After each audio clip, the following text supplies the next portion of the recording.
Hi అండి అందరికీ. ఎలా ఉన్నారు? బాగున్నారా? నేనైతే బాగున్నాను. మీకైతే ఒక విషయం షేర్ చేసుకుందాం అనేసి అయితే నేనైతే ఇప్పుడు వీడియో తీసుకున్నాను.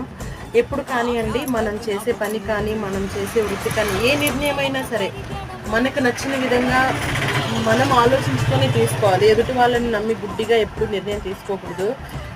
ఎవరో ఏదో చేస్తున్నారని మనం కూడా అదే చేయాలి, మనం కూడా అది చేస్తే ఏమైపోతామో, మనకు కూడా ఏమొచ్చేస్తుంది అనుకుంటారు. కానీ అక్కడ ఏముండదు. ఎదుటి వాళ్ళు చేసిండే కష్టాన్ని గుర్తించాలి ఫస్ట్. వాళ్ళు ఏదో చేస్తున్నారు అనుకోవడం కాదు. ఆ పని చేయడం వెనుక వాళ్ళకి ఎంత కష్టం ఉంది, ఎంత స్ట్రెస్ ఉంది, ఎంత ఒత్తిడి ఉంది, వాళ్ళు ఇంతవరకు వచ్చారంటే ఆ పనిని ఎంత సక్సెస్గా వాళ్ళు రన్ చేసింటారనేది ఆలోచించాలి. నేను చేశానని మీరు చేయడం, మీరు చేశారని నేను చేయడం చాలా వరస్ట్గా ఉంటుంది. చేసినా మీరు సక్సెస్ అయితే నో ప్రాబ్లం. తర్వాత చెడిపోయారంటే మాత్రం నన్నే తిట్టుకుంటారు. నాకు తెలిసి చేసినా తెలియకపోయి చేసినా కూడా చెప్పడం నాకు చెప్పాలనిపించింది. ఎవరికైనా